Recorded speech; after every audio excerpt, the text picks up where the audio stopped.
Hi guys, welcome to my channel. Before proceeding with the analysis of this question, let me tell you this is one of the question of important question series. Important question series है क्या? Important question series एक ऐसी series को मैंने design किया आपके first term exams के लिए। जितने भी टॉप प्राइवेट स्कूल्स है, गवर्नमेंट स्कूल, सेंट्रल स्कूल्स के जो प्रीवियस ईयर के पेपर्स है, वहाँ से मैंने बहुत ही ज़्यादा इंपॉर्टेंट और एक्सपेक्टेड क्वेश्चंस की एक लिस्ट तैयार किया और इन क्वेश्चंस का एनालिसिस मैंने आपको करवाया। Not just these papers, apart from these papers मैंने एग्जामिनर, गवर्नमेंट स्कूल का जो सपोर्ट मटेरियल होता है उन बुक्स को भी मैंने कंसीडर किया है ड्यूरिंग दिस प्लेलिस्ट। तो जब वाइल प्रिपेयरिंग दिस प्लेलिस्ट आपका एक अच्छा खासा इंपॉर्टेंट क्वेश्चन का जो सेट है वो आपका प्रिपेयर हो जाएगा, जो आपके लिए बहुत हेल्पफुल होगा आपके अपकमिंग फर्स्ट टर्म एग्जाम्स के लिए।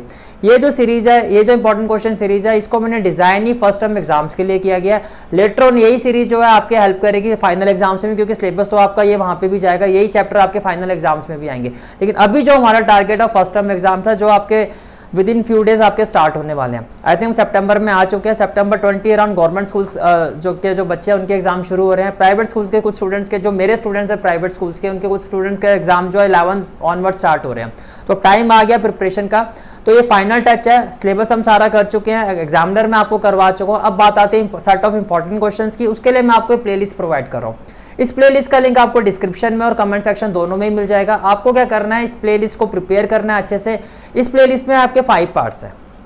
While preparing those 5 पार्ट, जिस भी पार्ट में आपको डाउट आता है, जैसे कि आपको पार्ट 3 के क्वेश्चन नंबर 4 में डाउट आता है, पार्ट 2 के क्वेश्चन नंबर 8 में डाउट आता है, तो आपको इसी तरह से कमेंट सेक्शन में अपना डाउट शेयर करना है कि sir my doubt is part number 5 question number 7। और अगर किसी स्पेसिफिक पॉइंट पे डाउट आता है तो वो पॉइंट भी आप मेंशन कर सकते हो।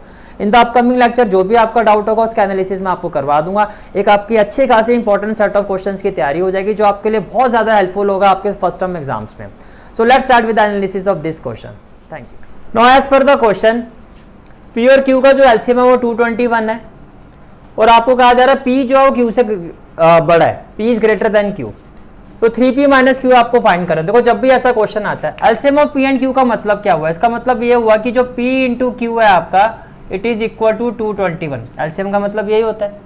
तो p इंटू क्यू किसके इक्वल है? 221। अब अगर मैं इसके फैक्टराइज करता हूँ, अगर मैं इसको फैक्टराइज करता हूँ तो कैन आई से दैट 13 1 जा 13 एंड 13 7 जा 91, 13 7 जा 91। यहाँ तो समझ में आ रही है बात? ठीक है। तो इसका मतलब ये हुआ 13 और 17, 13 और 17। अब देखो एज फर्स्ट ऑफ ऑल आप इसको कैसे लिख सकते हो? तो ये आ गया आपका 13 और 17। इसका मतलब ये हुआ कि जो 221 है वो क्या है? 13 इंटू 17 इक्वल टू 221। अब इसमें P क्या है और Q क्या है? देखो सिंपल सी बात है, क्वेश्चन में कहा जा रहा है because P is greater than Q। तो इससे एक चीज क्लियर होनी चाहिए आपको कि जो P है आपका वो 17 होगा और जो Q है आपका वो 13 होगा। P आपका 17 होगा और Q आपका क्या होगा? 13 होगा। Now we can find this value. Now 3P minus Q will be equal to 3 into P की वैल्यू क्या लोगे आप? 17 और Q होगा 13। 17 3 जा होता है 51 माइनस 13। 11 माइनस 3 कितना हो जाएगा आपका? 8। 11 माइनस 3 कितना हो जाएगा आपका? 8 और 4 माइनस 1 कितना हो जाएगा आपका? 3। तो this is the final answer of this question. Is it clear? Today's class, I hope you like this class, and if you like this class then do like, share and subscribe my channel and don't forget to press the bell icon. Bell icon press करने से क्या होगा? जो भी मैं lecture upload करूंगा you will get the notification of that lecture. Thanks for watching this video. जहाँ तक आपके मैथ्स कोर्स की बात है, कंप्लीट मैथमेटिक्स कोर्स की जो प्लेलिस्ट का लिंक है वो आपको डिस्क्रिप्शन सेक्शन में मिल जाएगा। So bye, take care and have a great day.